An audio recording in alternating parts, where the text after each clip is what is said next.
Hello friends, welcome back all of you in S pharma. आप सभी कैसे हैं? आई होप कि आप सभी ठीक ही होंगे। तो आज की इस वीडियो में हम बात करेंगे फार्माकोकाइनेटिक। और फार्माकोकाइनेटिक को डिवाइड किया गया है 4 टाइप में, मतलब absorption, distribution, metabolism, excretion. Okay, तो आज इस वीडियो में फार्माकोकाइनेटिक का इंट्रो के साथ मैं एब्जॉर्प्शन वाली भी टॉपिक क्लियर करूंगा और इसके कौन से फैक्टर होते हैं जो एब्जॉर्प्शन को अफेक्ट करते हैं, वह भी टॉपिक क्लियर की जाएगी। तो वीडियो के लास्ट तक आप लोग जरूर बने रहिएगा ताकि जो भी कंटेंट है आपको इजी लैंग्वेज में समझ में आ सके। ओके, तो वीडियो स्टार्ट करने से पहले मैं आपको थोड़ा सा सिलेबस इंट्रो करा देता हूँ। यह आपका फार्माकोलॉजी फर्स्ट का सिलेबस है और हमारी यूनिट नंबर 1 चल रही थी, जिसमें से हम लोग कुछ पार्ट कवर कर लिए थे। जिसमें ए वाला पार्ट है ना, जिसमें रिसेप्टर है, एडिक्शन, टॉलरेंस, डिपेंडेंस, टैकीफाइलेक्सिस, ये सारी चीजें आपके कवर हो चुके थे अपने यूट्यूब चैनल एस फार्मा पर। ठीक है, उसको आप लोग जरूर वॉच करिए, जिसका लिंक आपको इसी वीडियो के डिस्क्रिप्शन बॉक्स में मिलेगा। ओके, तो आज हम बात करेंगे finally sorry friends, unit number 1 के बी वाले पार्ट का, जिसमें आपको कवर करना है फार्माकोकाइनेटिक, जिसमें आपका है membrane transport, absorption, distribution, metabolism and excretion of drug, enzyme induction, enzyme inhibition, kinetics of elimination. ठीक है, तो पहले मैं फार्माकोकाइनेटिक का इंट्रो बताऊंगा, उसके बाद एब्जॉर्प्शन बताऊंगा, देन उसके बाद मेम्ब्रेन ट्रांसपोर्ट वगैरह आपका चलेगा। तो वीडियो थोड़ी सी इंटरेस्टिंग और लेंथी हो सकती है, तो वीडियो के लास्ट तक आप लोग जरूर बने रहिएगा। अब आइए देखते हैं फार्माकोकाइनेटिक्स क्या होता है। सबसे पहले फार्माकोकाइनेटिक्स अगर हम वर्ड को ब्रेक डाउन करके पढ़े तो फार्माकोकाइनेटिक जो ये बड़ा वर्ड्स, इसको हम लोग 2 वर्ड्स में ब्रेक डाउन कर सकते हैं, फार्माको प्लस काइनेटिक्स। अगर देखा जाए तो फार्माको मतलब हमारा होता है ड्रग्स, काइनेटिक्स मतलब होता है मूवमेंट। तो ओवरऑल देखा जाए, अगर इसकी जो डिफिनेशन बन रही है 2 वर्ड से, तो ड्रग की बॉडी में मूवमेंट की स्टडी को हम लोग क्या बोलते हैं? फार्माकोकाइनेटिक्स। मतलब जो ये ड्रग है हमारे बॉडी में किस तरह, कहां से होके कहां तक जाती है, इसका मूवमेंट ही फार्माकोकाइनेटिक कहलाता है। ओके, अब इसका मतलब ये है कि ये जो हमारे बॉडी में ड्रग मूवमेंट कर रही है वो 4 टाइप से करती है। जैसे एडीएमई प्रोसेस चलता है। मूवमेंट का मतलब ये है कि अगर एक बार एंट्री उसकी कर रही है तो एक्सक्रीट भी उसको होना है, और इसके बीच में 4 स्टेप इन्वॉल्व होते हैं, जैसे कि एब्जॉर्प्शन, डिस्ट्रीब्यूशन, मेटाबॉलिज्म और एक्सक्रीशन। ठीक है, तो ये 4 स्टेप मिलके तब जाके ये फार्माकोकाइनेटिक्स करवाते हैं। ठीक है, तो आप एक डिफरेंस से ये भी बता सकते हैं कि एब्जॉर्प्शन, डिस्ट्रीब्यूशन, मेटाबॉलिज्म, एक्सक्रीशन चारों को साथ में होना ही हमारा फार्माकोकाइनेटिक कहलाता है।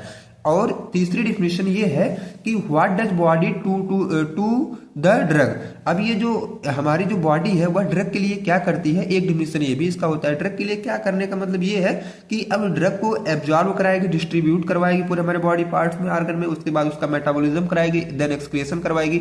यही तो हमारी बॉडी ड्रग के लिए करती है, तो इसलिए इसका तीसरा डिफिनेशन ये है। फिर एक डिफिनेशन हम और देख लेते हैं कि pharmacokinetic is the quantitative study of drugs movement. ठीक है, फार्माकोकाइनेटिक एक ऐसी क्वांटिटेटिव स्टडी है ड्रग की मूवमेंट की in, through and out of the body, या तो बॉडी के अंदर बाहर का जो होता है सिस्टम, वो ड्रग का एक हम इसको भी स्टडी कर सकते हैं अपने फार्माकोकाइनेटिक्स में ही। ओके, तो आई होप कि आपको फार्माकोकाइनेटिक का डाउट बहुत ही अच्छे तरीके से क्लियर हुआ होगा। अब ये फार्माकोकाइनेटिक में 4 चीजें इन्वॉल्व होती हैं। एडीएमई आप लोग को ऑलरेडी शायद पता होगा, नहीं पता है तो आप लोग जान लो, एस फार्मा के साथ जुड़ चुके हैं। अगर आपको वीडियो अच्छी लग रही है तो वीडियो को लाइक और चैनल को सब्सक्राइब करना ना भूलें, ताकि नेक्स्ट वीडियो का इन्फॉर्मेशन सबसे पहले आप तक पहुंचता रहे। ओके, तो इसमें देखो 4 प्रोसेस से इन्वॉल्व होता है, absorption, distribution, metabolism, excretion.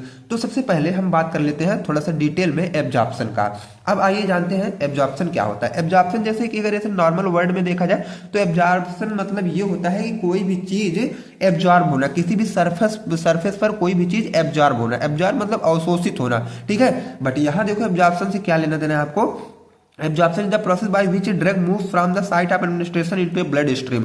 Absorption हमारी एक ऐसी प्रक्रिया या ऐसा प्रोसेस है जहां पे हमारा कोई भी ड्रग अपने साइट ऑफ एडमिनिस्ट्रेशन से हो करके, ठीक है, वह डायरेक्ट ब्लड स्ट्रीम में जाता है, उसको हम लोग बोलते हैं ड्रग एब्जॉर्प्शन। ठीक है, मतलब ड्रग का बॉडी में देने के बाद ब्लड में जाना ही एब्जॉर्प्शन कहलाता है। जैसे कोई भी ड्रग है अपने बॉडी में उसको इंसर्ट करवा दिए और उसके बाद वह हमारे ब्लड सर्कुलेशन में चला गया, इस कंडीशन को हम लोग बोलते हैं एब्जॉर्प्शन। ओके, तो आई होप कि आपका डाउट बहुत ही अच्छे से क्लियर हुआ होगा। अब आइए हम नेक्स्ट देखते हैं स्टेप वाइज स्टेप, मतलब ये सारे प्रोसेस कैसे होते हैं।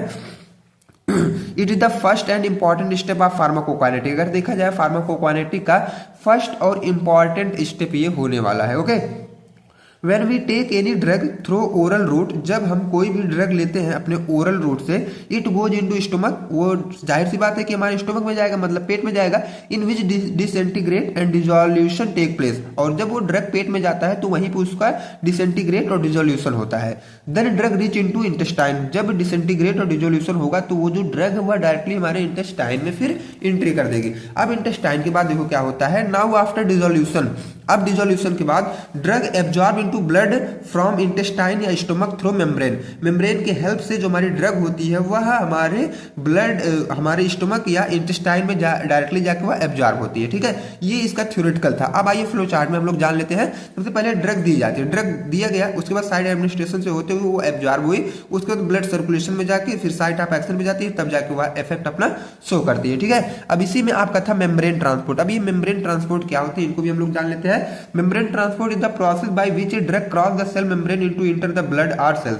अब देखो क्या है, मेम्ब्रेन ट्रांसपोर्ट हमारी एक ऐसी प्रोसेस है जहां पे ड्रग जो है ये सेल मेम्ब्रेन को क्रॉस करते हुए ब्लड या सेल्स में जाते हैं, उनको हम लोग बोलते हैं मेम्ब्रेन ट्रांसपोर्ट। मेम्ब्रेन ट्रांसपोर्ट का मतलब ये है कि जैसे ये मान लो हमारा कोई सेल्स है और ये सेल के मेम्ब्रेन है, और ये ड्रग जो है इसी मेम्ब्रेन को क्रॉस करते हुए ये सेल के अंदर आ जाते हैं, रिसेप्टर से बाइंड हो जाते हैं, इनको हम लोग बोलते हैं मेम्ब्रेन ट्रांसपोर्ट।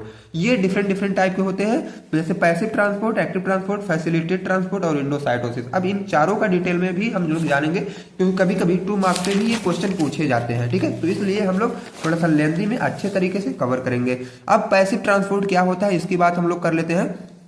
पैसिव डिफ्यूजन या पैसिव ट्रांसपोर्ट बात वही है। Passive diffusion is the movement of drug from higher concentration to lower concentration across the cell membrane without using energy, बिना कोई एनर्जी के यूज किए ही जो हमारी ड्रग्स है वो हायर कंसंट्रेशन से लोअर कंसंट्रेशन तक जाना सेल मेम्ब्रेन की हेल्प से, उसको हम लोग बोलते हैं पैसिव ट्रांसपोर्ट। इसका ओवरऑल ये है कि कोई भी ड्रग हायर कंसंट्रेशन से लोअर कंसंट्रेशन की तरफ जाना ही, सेल मेम्ब्रेन को क्रॉस करके जाना पैसिव डिफ्यूजन पैसिव ट्रांसपोर्ट कहलाती है, और बीच में किसी एनर्जी का यूज भी नहीं होता है। ठीक है, इसको हम लोग बोलते हैं पैसिव ट्रांसपोर्ट। अब फैसिलिटेटेड ट्रांसपोर्ट की बात करें तो facilitated transport is the movement of drug from higher concentration to lower concentration with the help of a carrier protein without using energy.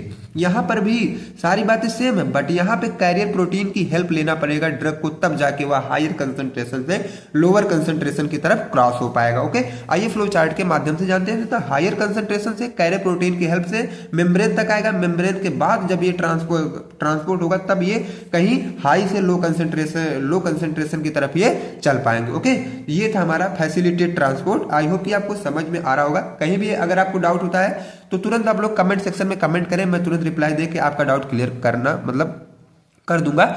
उसके बाद सेकंड की बात करें तो एक्टिव ट्रांसपोर्ट। एक्टिव ट्रांसपोर्ट क्या होता है? Active transport is the movement of a drug across the cell membrane from lower concentration to higher concentration using energy with the help of a carrier protein. यहां पे देखो facilitated transport में carrier protein की help से higher concentration से lower concentration की तरफ drug जा रही थी। ठीक है, लेकिन वहां पे हमारा कोई एनर्जी का यूज नहीं हो रहा था। एक्टिव ट्रांसपोर्ट में क्या करना है, एनर्जी का यूज करके और कैरियर प्रोटीन का हेल्प लेके तब ड्रग हाई कंसंट्रेशन से लो कंसंट्रेशन की तरफ जाती है, उसको हम लोग बोलते हैं active transport. Okay, I hope कि आपका डाउट क्लियर होता गया होगा और सब क्लियर हुआ होगा। अब देखो फ्लो चार्ट के माध्यम से लो कंसंट्रेशन की तरफ है, कैरियर प्रोटीन प्लस एटीपी दोनों मिला तो मेम्ब्रेन तक आया और उसके बाद हायर कंसंट्रेशन इधर बन गया, तो यही आपका है। अब इंडोसाइटोसिस की बात कर लेते हैं। इंडोसाइटोसिस मतलब इंडो मतलब अंडर, साइटोसिस का ऐसा वर्ड जानो कि सेल, तो सेल के अंदर कोई भी चीज जाना उसको हम लोग बोलते हैं endocytosis. Endocytosis is the process by which large drug molecule enter the cell. जो बड़े ड्रग मॉलिक्यूल्स होते हैं वो सेल के अंदर एंट्री करते हैं by forming a vesicle from the cell membrane using energy. अब देखो क्या है, सेल मेम्ब्रेन पे वेसिकल्स बनाते बनाते वो अपनी जगह बनाते बनाते एंट्री करते हैं। ठीक है, एनर्जी का यूज करते करते। अब एग्जाम वो फ्लो चार्ट के माध्यम से मैं बताऊं तो लार्ज ड्रग मॉलिक्यूल्स जैसे हैं वो सेल मेम्ब्रेन को पहले घेर लेते हैं, उसके बाद उस साइड पे वेसिकल बनाते हैं और जब वेसिकल्स बन गया तो उसी में वो एंट्री कर जाते हैं। तो इस तरह हमारे लार्ज मॉलिक्यूल सेल के अंदर एंट्री कर चुके हैं। इस कंडीशन को हम लोग इंडोसाइटोसिस बोल देते हैं। ओके, तो आई होप कि आपको डाउट क्लियर हुआ होगा और बहुत ही अच्छे तरीके से भी क्लियर हुआ होगा। अब हम देख लेते हैं कि कौन से फैक्टर हमारे एब्जॉर्प्शन को अफेक्ट करते हैं। ठीक है, ये जानना बेहद जरूरी हो जाता है कि कौन से फैक्टर अफेक्ट करते हैं। तो 2 ही फैक्टर होते हैं, एक फिजियोकेमिकल फैक्टर और दूसरा बायोलॉजिकल। तो फिजियोकेमिकल में हमारा ड्रग फैक्टर आ जाता है। जैसे कि ए की बात करें तो लिपिड सॉल्युबिलिटी, अब मोर लिपिड सॉल्युबल तो मोर एब्जॉर्प्शन, जो ड्रग अगर ज्यादा लिपिड सॉल्युबल रहेगी तो उसका एब्जॉर्प्शन भी ज्यादा रहेगा। अब देखो fat soluble drug fast absorb, और जो फैट सॉल्युबल ड्रग रहेगी वो क्या है, फास्ट एब्जॉर्बिंग उसका होगा, सेम बात है, ठीक है। अब पार्टिकल साइज की बात कर लेते हैं। स्मॉल साइज फास्ट एब्जॉर्प्शन, जाहिर सी बात है कि अगर ड्रग्स क्या छोटे छोटे पार्टिकल्स हैं तो एब्जॉर्प्शन तेजी से होगा, और अगर वही लार्ज साइज रहेगा तो एब्जॉर्प्शन स्लो होगा, ठीक है। अब देखो डोजेज फॉर्म की बात करें तो स्पीड ऑर्डर के कारण देखा जाए तो अगर इंजेक्शन फॉर्म में अगर आप ड्रग दे रहे हैं तो उसका एब्जॉर्प्शन फास्ट होता है, सोल्यूशन उससे थोड़ा सा लो होगा, कैप्सूल उससे थोड़ा सा लो, और टैबलेट उससे थोड़ा सा लो, और कोटेड टैबलेट का सबसे कम एब्जॉर्प्शन होता है। सबसे ज्यादा एब्जॉर्प्शन इंजेक्शन का, उसके बाद सोल्यूशन, उसके बाद कैप्सूल, फिर टैबलेट, फिर कोटेड टैबलेट, ठीक है। ड्रग कंसंट्रेशन की बात कर लेते हैं तो हाई कंसंट्रेशन से फास्ट डिफ्यूजन होता है, ठीक है। उसके बाद आइए अब हम जानते हैं बायोलॉजिकल या बॉडी फैक्टर। अब इसमें सरफेस एरिया की बात करें तो मोर एरिया मोर एब्जॉर्प्शन, जाहिर सी बात है अगर सरफेस एरिया बड़ी रहेगी तो एब्जॉर्प्शन भी तेजी से होगा। ब्लड फ्लो, अगर ज्यादा ब्लड फ्लो हो रहा है तो एब्जॉर्प्शन भी तेजी से होगा। ये सब कुछ ऐसी बातें हैं जी मतलब 100% सही होती हैं, ठीक है। पीएच ऑफ मीडियम की बात करें तो वीक एसिड में स्टमक है और वीक बेस में आपका इंटेस्टाइन है, वहां पे ये कुछ फैक्टर अफेक्ट कर सकते हैं। गैस्ट्रिक इंपटिंग टाइम बताए तो फास्ट इंपटी है, तो मतलब अगर स्टमक खाली है तो एब्जॉर्प्शन भी तेजी से हो सकता है, ठीक है। प्रेजेंस ऑफ फूड की बात करें तो फूड में डिले या रिड्यूस एब्जॉर्प्शन, अगर फूड प्रेजेंट है तो एब्जॉर्प्शन कभी कभी डिले भी हो सकता है या तो कम हो सकता है, ठीक। तो आई होप कि आपको इतनी टॉपिक जो अच्छे से क्लियर हुई होगी। अब हम आपसे नेक्स्ट मिलेंगे डिस्ट्रीब्यूशन के साथ, ठीक है। डिस्ट्रीब्यूशन आपका बचा है, मेटाबॉलिज्म बचा है, एक्सक्रीशन बचा है। मैं जल्द ही उन सब टॉपिक को भी कवर करूंगा और आप लोग ऐड रहिएगा यस फार्मा के साथ, ठीक है। और जो भी नोट्स है मैं टेलीग्राम पे विदाउट एनी कॉस्ट आपको प्रोवाइड कर दूंगा, ठीक है। तो वीडियो को लाइक और चैनल को सब्सक्राइब आप लोग जरूर कर लें ताकि नेक्स्ट वीडियो का इन्फॉर्मेशन सबसे पहले आप तक पहुंचे। Thanks for watching this video, best of luck.